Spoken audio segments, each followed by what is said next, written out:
తల్లికి ఏదైనా జ్వరం వచ్చినా కొడుకు దగ్గర ఉండడు, ఆ భార్యకి ఏదైనా బాధ అయితే భర్త దగ్గర ఉండడు, పిల్లగాడు సోమతలతోనో సార్తోనో ఒక దెబ్బ తింటే చెప్పుకుందామంటే తల్లి దగ్గర ఉండడు అక్క.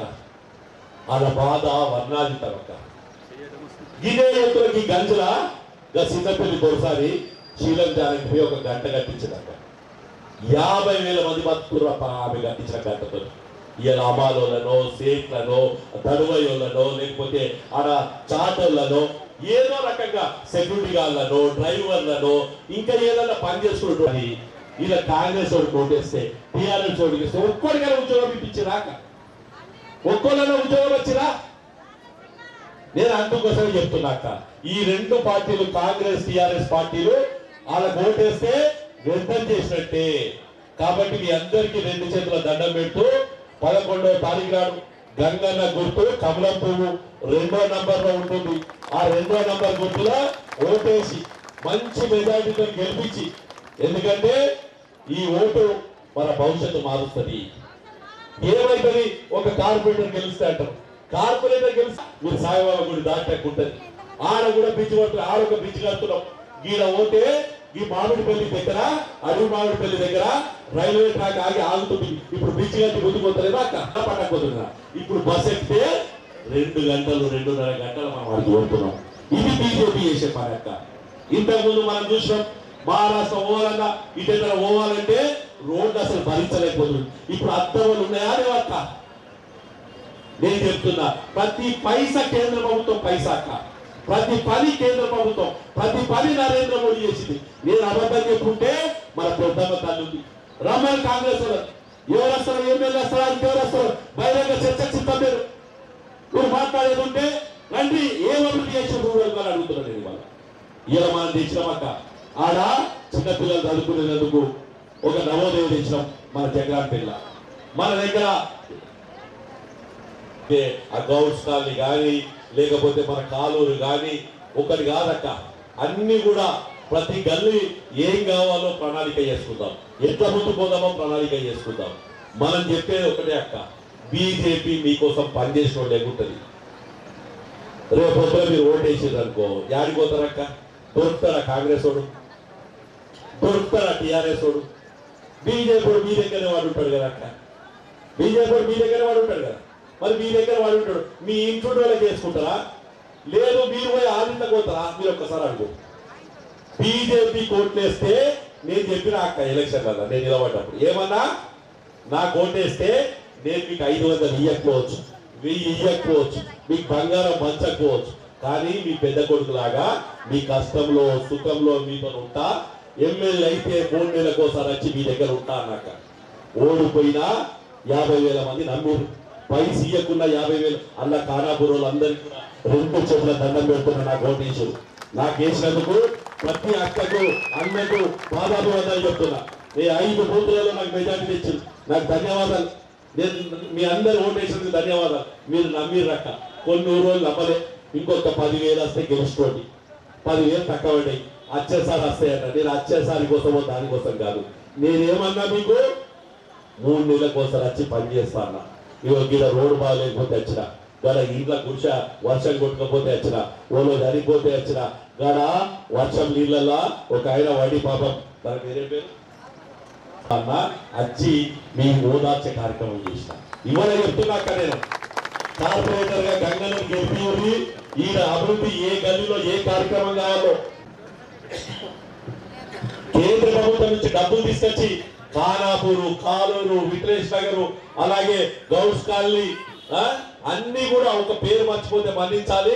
ప్రతి గల్లీ డెవలప్ చేసుకునే బాధ్యత మనం తీసుకుందామని తెలియజేస్తున్నానక్క. నేను అందుకోసం ఒకటే అడుగుతున్నా, గంగన్న గొడేద్దామా అందరం? ఏతామా? ఏతామనుకున్న వాళ్ళందరూ 2 చేతులు లేవట్టి ఒకసారి కమలం పువ్వుకే, కమలం పువ్వుకే, భారత్ మాతా की।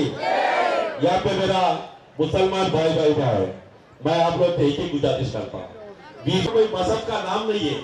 सिंध नदी और हिमालय के बीच में जो बसा है उसको हिंदुस्तान बोलते हैं।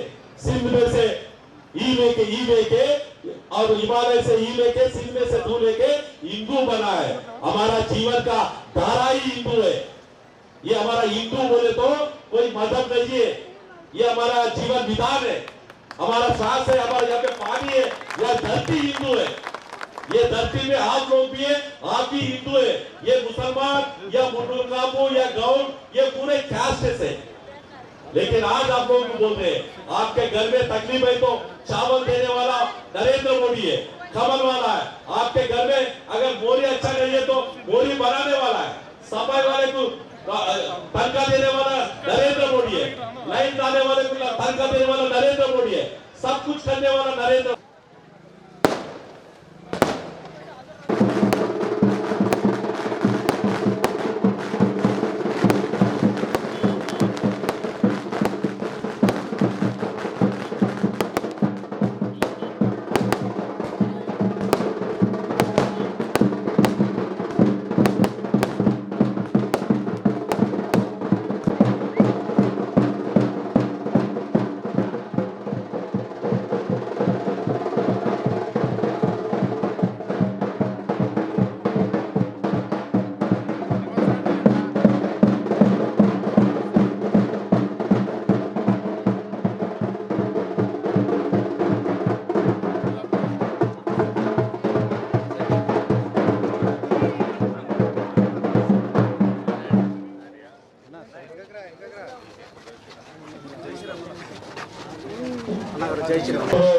మన అభ్యర్థి గంగాధర్ గారిని మాట్లాడాల్సిందిగా కోరుతున్నాను.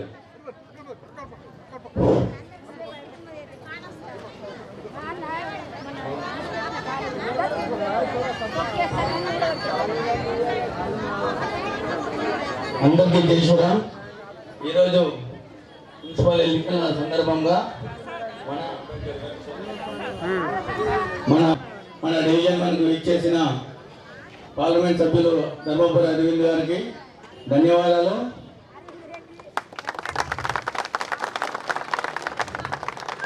ఈ సభను ఉద్దేశించి అరవింద్ అన్న గారిని మాట్లాడవలసింది కోరుచున్నాను.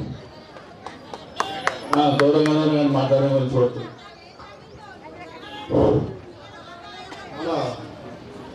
ఫస్ట్ నిజానికి మన పార్లమెంట్ సభ్యులు ఎంపీ అరవింద్ గారు రావడం జరిగింది. మరియు మన బీజేపీ జిల్లా అధ్యక్షులు ఢిల్లీ సన్న గారు రావడం జరిగింది. మరియు మన ఫస్ట్ డివిజన్ అధ్యక్షులు మహేష్, అన్వేష్, ఖానాపూర్ గ్రామస్తులకు మరియు యువకులకు అందరికీ నా యొక్క ధన్యవాదాలు. గతంలో ఏం జరిగిందంటే బీఆర్ఎస్ ప్రభుత్వం ఉన్నప్పుడు 10 సంవత్సరాలు బాజిరెడ్డి గారు ఉన్నారు మనకు, కానీ అభివృద్ధికి ఒక్క రూపాయి కూడా మనకు పెట్టలేదు. ఆ విలీన గ్రామాలకు అది వ్యతిరేకిస్తే వ్యతిరేకంగా పోరాడితే 26,90,00,000 విలీన గ్రామాల అందరికీ పెట్టిండు, కానీ పైసలు తీసుకురాలేకపోయిండు. లాస్ట్ మూమెంట్లో తీసుకొచ్చిండు. అవి పని చేద్దామనేసరికి కొన్ని చేసిండు, కొన్ని చేసరికి ఇన్ని రోజుల నుంచి మా కానాపూర్ గ్రామము ఫస్ట్ నుంచి చాలా ఇరుకబడింది అన్న. పైసలు పెట్టినట్టు పెట్టారు, మళ్ళీ తీసేసి వేరెక్కడ రైస్ మిల్లులకు పైసలు తీసుకొని పెట్టడం జరిగింది. మళ్ళీ మీరు ఇప్పుడు మాకు కలెక్టర్ ఆఫీస్ దగ్గర ఉన్నది కాబట్టి మాది తొందరగా అభివృద్ధి చెందాలా, కానీ వెనుకబడిపోయింది. మాకు స్పెషల్గా మీరు అరవింద్ అన్న గారికి చెప్తున్నాను, దత్తత తీసుకోవాలని చెప్పేసి ఫస్ట్ డివిజన్ని నేను కోరుకుంటున్నాను. లేకుండా చాలా వెనుకబడుతున్నది, ఇంకా చాలా ఇబ్బందులు ఇదవుతున్నది. ఎందుకంటే కలెక్టర్ ఆఫీస్ కూడా మా శివారే. అరవింద్ అన్న గారికి తొందరగా కొంచెం ఫండ్స్ ఎక్కబెట్టి ఫస్ట్ డివిజన్ని అభివృద్ధిలోకి తీసుకురావాలని చెప్పేసి కోరుకుంటున్నాను. మళ్ళీ నాకు ఇక్కడ ఇచ్చినందుకు అన్నగారికి ధన్యవాదాలు. నేను కూడా మీకు ఎప్పుడు ఎవరు ఫోన్ చేసినా నేను వచ్చేసి ఇక నా అంత సాయం అయితే నేను చేస్తున్నాను. భారత్ మాతాకి ఈరోజు ఈ భాగ్యనగర్ వాసులకు ముఖ్యంగా నేను షార్ట్ కట్ లో మాట్లాడతా, సమయం తక్కువ కాబట్టి గత 5 సంవత్సరాలు టీఆర్ఎస్ గవర్నమెంట్ ఉన్నప్పుడు ఎమ్మెల్యే గారికి బతింగా టీయూ ఆఫీస్ ఫండ్స్ తీసుకొచ్చి ఈ రోడ్డు డబుల్ రోడ్డు బ్రహ్మాండంగా వేపిస్తాని కొబ్బరికాయ కొట్టిపోయిండు. ఇప్పుడు భూపతి వచ్చిండు, మళ్ళా అదే ఫండ్స్ కొబ్బరికాయ కొట్టిండు. రెండు సంవత్సరాలు దాటి పెట్టడానికి బాగా ప్రయత్నిస్తుంది భోజన గారు, కానీ వాళ్ళ కులస్తులే చెప్తున్నారు మాకు ఇబ్బంది ఉండి లేదు, ఎట్లయినా నాకు ఓటమి తప్పదని ఆయన గ్రహించుకున్నారు. అలాగే భారీ మెజార్టీతో మన కోర్వా గంగాధరన్ గారికి గెలిపించి ఈ కానాపూర్ ఫస్ట్ మన శ్రీనగర్ కొట్టి వచ్చిండు, మళ్ళా మన కాలపూర్ డెవలప్ చేస్తాడు. ఆయన రోల్ చేసి అన్ని చేసిండు. దయచేసి పెద్ద మనిషి మాట్లాడతారు, సార్ మళ్ళీ ఎప్పుడు మాట్లాడతారు. జై శ్రీరామ్. భారత్ మాతా की భారత్ మాతా की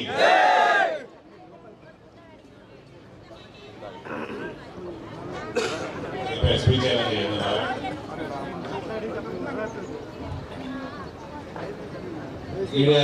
పిల్లగాలు పక్కన చెప్పడం ఏం శిలాఫలకం అది రాదా ఇద్దరు కృష్ణులా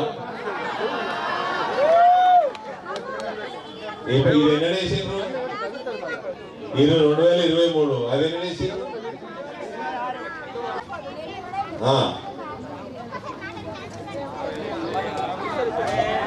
మరి నిలబడి ఎలక్షన్ నిలబడి నెక్స్ట్ టైం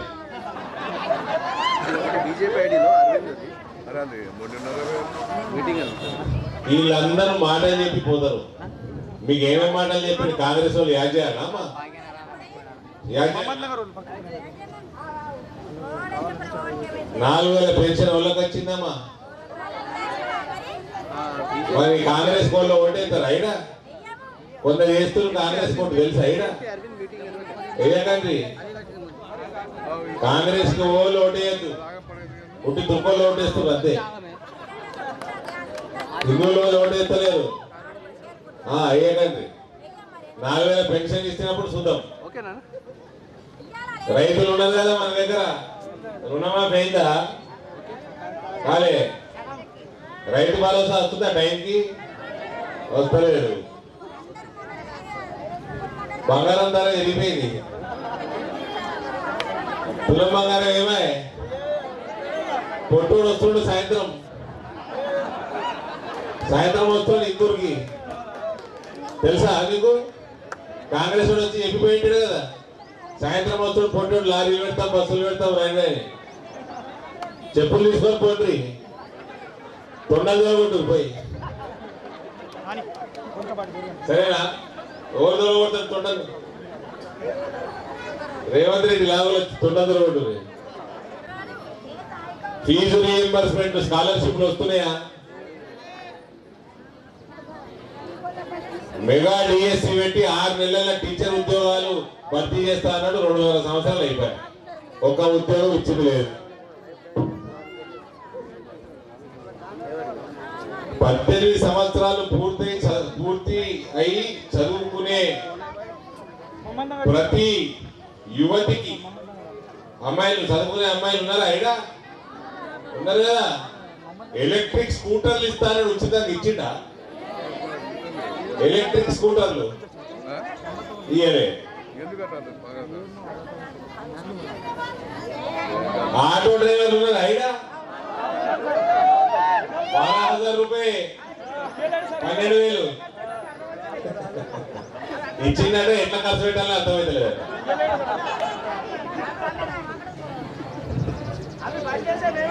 8 సంవత్సరాల నుంచి కేసీఆర్ పెన్షన్లు కొత్త ఇయ్యలే. వీళ్ళు వచ్చి 2.5 సంవత్సరాలు అయిపోయింది, కొత్త పెన్షన్లు ఇస్తలేరు.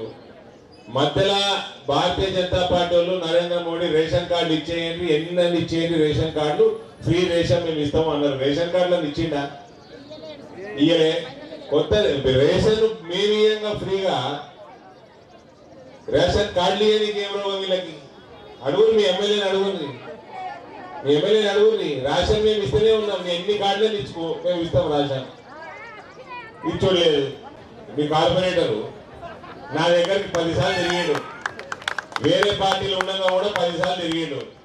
సార్ ఏమైనా డబుల్ బెడ్రూమ్ వస్తుందా? నరేంద్ర మోడీ దేశం మొత్తం కోట్లాది ఇల్లు కట్టిండు, మన తెలంగాణకి ఏమైనా వస్తుందా అంటే, నువ్వు ఏటుకున్నావో ఆ పార్టీలో గదముక్కోడు, నీకేమో పని మీద ఇంత చిత్తం ఉంటుంది, ఆ గదముక్కోడు కట్టియాడని చెప్పాడు. ఆడు 2000 పెన్షన్ ఇచ్చిండు, కేంద్రం నుంచి వచ్చిన 2 లక్షలతో ఇల్లు కట్టియాలి, కుండలు పెట్టిండు, బిందెలు ఎత్తుకపోయిండు. అది గదముక్కోడు చేసిన కథ. వీళ్ళు కుండలు కూడా పెడతలేరు, ఉన్న కుండలు వాళ్ళ కొడుతుంది కాంగ్రెస్ వాళ్ళు. ఏమై ఇందిరా వీళ్ళు ఏమై జాగుంటే 5 లక్షలు ఇస్తాను కదా పొట్టుడు అన్నాడు కదా. ఊకొక పొట్టుడు అంటే అనుకుని ఆడు నన్ను గుండె అంటాడు. విన్నారా? ఏం కాదు, తొండలు కూడా పొట్టుకున్నట్టే పొడుగునే ఉంటాయి. తొండలు సురుగుంటు సాయంత్రం ఏమై ఇవన్నీ వాగ్దానాలు ఇంకా చాలా ఉన్నాయి. ఎన్ఆర్ఐ లేదా దుబాయ్ మస్కట్ నీకు మన గ్రామంలోకి వెళ్ళి వాళ్ళకి ఎన్ని మాటలు చెప్పిండు, వాళ్ళకి ఏమో చేయాలి అని చెప్పినా చెప్పినా కదా. మీరేమో ఎమ్మెల్యే కాంగ్రెస్ చెప్పింది, ఏమో ఇల్లు అయిందా 2.5 సంవత్సరాలు అవుతుంది ఒక ఇల్లు కాకపోతే. ఆయనేమో కోట్లాది ఇల్లు కడతా ఉన్నాడు, అవినీతి లేకుండా పరిపాలన చేస్తా ఉన్నాడు. నేను 7 సంవత్సరాలు అయింది ఎంపీ, 7 రూపాయలు డెవలప్ చేస్తాము, మీ రోడ్లు వేపిస్తాము, ఇల్లు కట్టిస్తాము. ఓలా బీమార్ అయితే 5 లక్షల రూపాయలు ఇస్తుంది నరేంద్ర మోడీ ఆయుష్మాన్ భారత్. తెలంగాణలో ఇస్తలేరు, తెలంగాణలో పథకం ఇంప్లిమెంట్ చేస్తలేరు. మా దగ్గర ఆరోగ్యశ్రీ ఉన్నది, రాజీవ్ ఆరోగ్యశ్రీ అని. ఓడికని వచ్చింది ఆరోగ్యశ్రీ, ఓడి బీమారే కాలేదా మీ దగ్గర? మళ్ళీ 5 లక్షల రూపాయలు అవుతా ప్రతి సంవత్సరం. పోరాడు తిరుగుబోతేనే ఇంకా ఉండదు అంతే కదా. ఆయనేమో మీరు మధ్యలో ఓటేస్తారు డైలీగా. ఇక్కడ ఎమ్మెల్యేకి వచ్చేసరికి గల్లీలకి తాగుబోతులకి తిరుగుబోతులు. పార్టీని పెంచినోడు, భారతీయ జనతా పార్టీని గట్టిగా బలంగా పెట్టినోడు. నేను చెప్పాను బాబు, మనం గెలవాలి, ఈసారి మేయర్ గెలవాలి, అందరం ఒక్కటి కావాలి. పోయినసారి 2 సీట్లతోటి 28 కాడ బీజేపీ అయిపోయింది, 31 రావాలి. ఈసారి అందరం కలిసి పని చేసుకుందాము. జర ఒక్కసారి త్యాగం చేసి చిన్న పోలని ఇప్పుడే మీసం గడ్డం వచ్చింది, ఇంకా మస్తు టైం ఉన్నది నీకు, వచ్చేసారి నిలబడులే అని చెప్తే ఒకటే మాట మీద పార్టీ కోసం త్యాగం చేసిండు మహేష్. అట్లే మనోడు కారూరు తమ్ముడు, ఈయన పరిస్థితి కూడా అదే. ఒక మాట చెప్పగానే విత్డ్రా చేసుకోండి నామినేషన్. వీళ్ళిద్దరికి కూడా నేను మనస్ఫూర్తిగా ధన్యవాదాలు తెలియజేస్తా ఉన్నా. అందరం కలిసి ఒక మంచి మేయర్ ఎన్నుకుందాం. ఇంకోటి కథ తెలుస్తుందా? కాంగ్రెస్కి వెళ్ళి మేయర్ ఎవరైందట, మేయర్ అని పేరు తోళ్ళు తెలిసింది కదా. తెలుసా ఏం చేసిండు? 8.5 కోట్లు 17 సంవత్సరాలు కట్టలే. ఇప్పుడు ఎలక్షన్లు ఉన్నాయని కట్టినాడు, ఎలక్షన్లు ఉన్నాయని దెబ్బ కట్టిండు. ఎందుకు? మేయర్ అయితేనట. మళ్ళీ ఏమంటుండు, మరి ఇన్ని ఎందుకు కట్టలేదంటే, నేను కట్టేది లేదు, మున్సిపాలిటీ నాకు ఇస్తా ఇవ్వాలి బాకీ ఉన్నది, మున్సిపాలిటీ నాకు ఇస్తా అంటేనే నేను కట్టినాట. అట్లుంటుందా? కరెంటు బిల్లు కడితే కరెంటు వాడు వాపస్ ఇస్తాడని మీరు కడతారా? నల్ల నీళ్ళ బిల్లు కడితే నల్ల డిపార్ట్మెంట్ వాడు వాపస్ ఇస్తాడని కడతారా? అంటే ఈయన మేరైతే ఏందన్నట్టు, రాగానే డ్యూటీ స్టార్ట్ అన్నట్టు. అంతేనా? అంతేనావా? గసుంటోని కాంగ్రెస్ వాడు చెప్తున్నాడు. నేను మహేష్ కుమార్ గారిని అడిగిన, ఎంత కమ్మేసుకున్నావు అన్న, నిజామాబాద్ మేయర్ పదవి ఎంత కమ్మేసుకున్నావు అంటే, మేము చెప్పినామా నరేందర్ రెడ్డి మేయర్ అయితే మేము చెప్పినామా? ఆయన కూడా ఒక అభ్యర్థి, ఇంకో 2 ఉన్నారట. అంటే నరేందర్ రెడ్డి మేము చెయ్యము అంటలేడు, ఆయనతో పాటు ఇంకో 2 ఉన్నారు. అంటే ఆయన కూడా ఉన్నట్టే కదా. ఎంత మింగినవు మహేషా? ఇక ఇలా సారు డీసీ మా సారు, రే మహేషా అంటుండే. నరేందర్ రెడ్డి కాకపోతే ఇంకోటి చేస్తాం, నరేందర్ రెడ్డిని చెయ్యం అనాలి కదా. అనలే. ఈయన కూడా ఉన్నాడు, ఇంకో 2 కూడా ఉన్నారు. అంటే ఇప్పుడు ఆయన దగ్గర పైసలు మిగుతారా? ఇది కాంగ్రెస్ పార్టీ, ఇది కాంగ్రెస్ పార్టీ. నేను ఒకటే ఒక వాగ్దానం చేసిన 7 ఏళ్ల కింద, పసుపు పొడి తెచ్చిస్తా అని చెప్పిన. పసుపు పొడి తెచ్చిపెట్టి నరేంద్ర మోడీని తీసుకొచ్చి పసుపు పొడి ఇక్కడ పెట్టించిన. 40 ఏళ్ల నుంచి రైతులు కొట్లాడింది. 4,000 రూపాయలు ఉన్న పసుపుని ఇలా 16,000 రూపాయలకు అమ్మిపిస్తున్నాం. ఇల్లు కట్టిస్తామవ్వా, ఈ రోడ్లు వేస్తాము, బైపాస్ పెద్దగా వేస్తాము. పైసలు వచ్చిన పైసలు మనకు వాడుకోవాలి, అవినీతి లేకుండా వాడుకోవాలి. మీకు దండం పెడతా జరా భారతీయ జనతా పార్టీకి ఓటేయండి. అన్ని జాగాలు లేచి ఈసారి 35 సీట్లు ఇప్పించేస్తే బీజేపీ మేయర్ అవుతాడు. మన మున్సిపాలిటీ అవినీతి లేకుండా స్పష్టంగా నడుస్తుంది. సరేనా? సాయంత్రం ఓడు ఓకుర్రి పొట్టోని సభకి ఓలు పోతు కానపూర్కి వెళ్ళి పోతరా పోకుర్రి ఈడికెళ్ళి శాపాలు పెట్టుర్రి. ఏమాయ్ నా తులం బంగారం ఏమాయ్, నా 4000 పెన్షన్ ఏమాయ్, నా రైతు రుణమాఫీ ఏమాయ్, నాకంటే జనరేటర్ పెట్టుకున్నా నేను. మీకేమున్నది? చెంట కాకపోతా ఉంటాయి. రేపు ఎండాకాలం వస్తుంది 10 రోజులు అయితే. అవునా?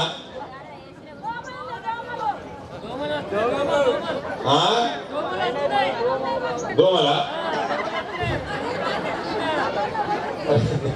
గెలిపిస్తారా? అన్నది గెలిపిస్తారా? పెద్ద మేస్తాడు, పని మంతుడు పని చేస్తాడు. నాకంటే మీకు తెలుసు. 5-10 ఏళ్ళకి చూస్తా ఉన్నారు మీరే. బీజేపీలో ఉంటే ఇంకెక్కువ పని చేస్తాడు. సరేనా? వస్తారు కదా, కమలానికి ఓటేస్తారు కదా, చేతులైతే రోజుల్లో చేస్తారు. భారత్ మాతాకి, భారత్ మాతాకి.